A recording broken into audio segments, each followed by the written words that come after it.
얼마 전에 입시 개편안이 나와서 이제 많은 분들께서 의견도 말씀을 하시고 향후에 우리나라 교육의 방향이 어떻게 되어질 것인지에 대해서 갖가지 분석들을 내어놓고 계시더라고요. 근데 저도 교육 채널을 운영하는 입장에서 특히나 이제 영어 과목에 대해서 그동안 많은 말씀들을 드려온 입장에서 이번 입시 개편안에 대한 생각을 좀 나눠볼 필요는 있겠다라는 생각이 들어서 카메라를 켰습니다. 일단 뭐 전반적으로 총평을 해보자면 크게 달라진 내용은 없는 것 같아요. 왜냐하면 상대평가라는 우리나라에서 그냥 뿌리 깊은 줄을 세우는 그런 교육 문화는 바뀌지 않았다라는 점, 근본적인 어떤 변화는 이루어지지 않았다라는 점에서 큰 변화가 뭐 생긴 것 같다라는 생각은 들지는 않습니다. 뭐 다양하게 이제 세세하게 여러 가지 과목 관련해서는 많은 분들께서 이제 분석을 해주셨지만 전반적으로 우리 친구들이 공부를 해야 하는 내용들에 있어서는 큰 변화는 없는 것 같아요.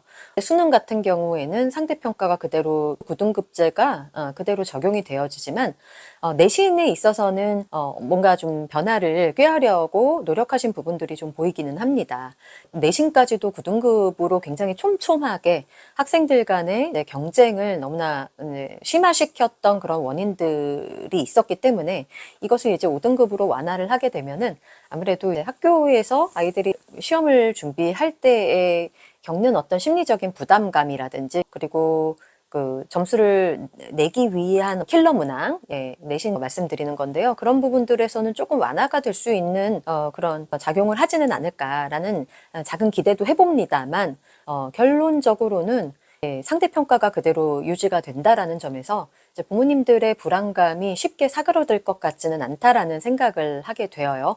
네, 그리고 이제 내신에서라도 논술 서술형 문항이 생길 것이다라는 개선안이 좀 나오기는 했지만 제가 생각해 보았을 때 이제 많은 교육 전문가 분들께서 수차례 말씀하시는 창의적인 사고력, 비판적인 사고력을 위한 그런 글쓰기라기보다는 학교에서 주어진 내용들을 잘 파악을 해서 그 범주 안에서의 논서술형일 것이기 때문에 여러분들께서 너무 크게 부담 가질 만한 그런 내용은 아니라고 생각이 되어져요. 적어도 학교 공부, 시험을 잘 치르기 위한 어떤 동기가 생긴 아이들에 있어서는 크게 걱정될 만한 수준은 아닐 것이다 라는 생각을 하게 됩니다.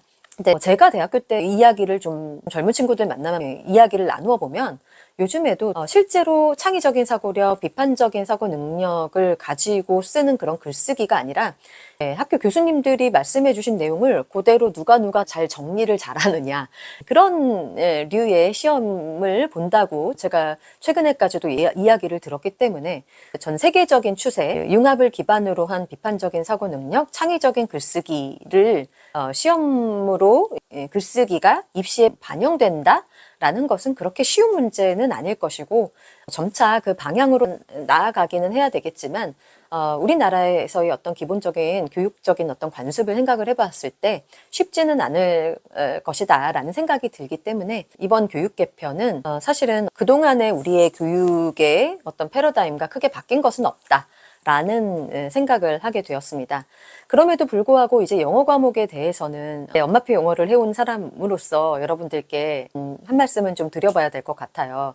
일단 저는 제가 오래전에 공부방을 시작을 했을 때 그때에도 많은 분들께 말씀드렸지만 자주 말씀드렸죠. 니트라고요. 국가 영어 능력 평가 시험에 있어서 더 유리한 것이 엄마표 영어이기 때문에 그것을 이제 집중해서 이런 모국어 습득 방식의 영어 학습을 홍보하는 입장에서 그런 내용들을 담아서 간담회를 하기도 했었습니다. 그런데 실제로 우리 엄마표 영어, 모국어 습득 방식으로 평소에 듣고 읽기의 일상을 가져가는 친구들에게 불리한 것은 무엇이었냐면 내신이었어요. 저도 평소에 많이 말씀을 드렸었죠. 그래서 정말 그 킬러 문항이라고 해서 정말 가치가 있는 킬러 문항이면 모르겠으나 실제로 저도 고등학교에서 아이가 이제 시험 치르는 것도 보고 하면은 실질적으로 아이를 똑똑하게 만들어준다기보다는 뭔가 이제 오류를 어떻게 해서든 잡아내야만 하는 별로 그 문제의 질이 좋지 않은 그런 내용들을 가지고 최상위권을 골라내는 방식으로 그동안의 영어 내신 평가가 이루어졌던 것이 사실입니다. 그리고 이제 언어라는 것은 사실은 언어를 배울 때 우리 아이들이 이제 유창성이 담보되지 않은 상황에서 정확성을 너무나 요구하게 되는 그런 영어 교육의 흐름에서는 아이들이 실질적인 영어 능력을 키우기에 여러 가지 제한되는 부분이 많이 있었기 때문에 내신 영어에 대한 불만들이 사실은 굉장히 많이 있었죠. 저뿐만 아니라 다른 분들도 많이 말씀을 해오셨을 겁니다. 그런데 이번에 개편안에서 영어 등급이 5등급으로 바뀌게 되면서 그런 어떤 피 터지는 그런 내신 경쟁에 있어서는 조금이나마 좀 숨통은 트여지지 않을까, 그렇게 되기를 그런 바람을 가지고 있는데요. 실제로 이전보다는 조금 더 이렇게 영어 과목에 있어서 그런 불필요한 노력을 요하는 그런 문제들을 내는 것은 좀 지양하게 되는 그런 문화가 생기지는 않을까 한번 좀 기대를 해봅니다.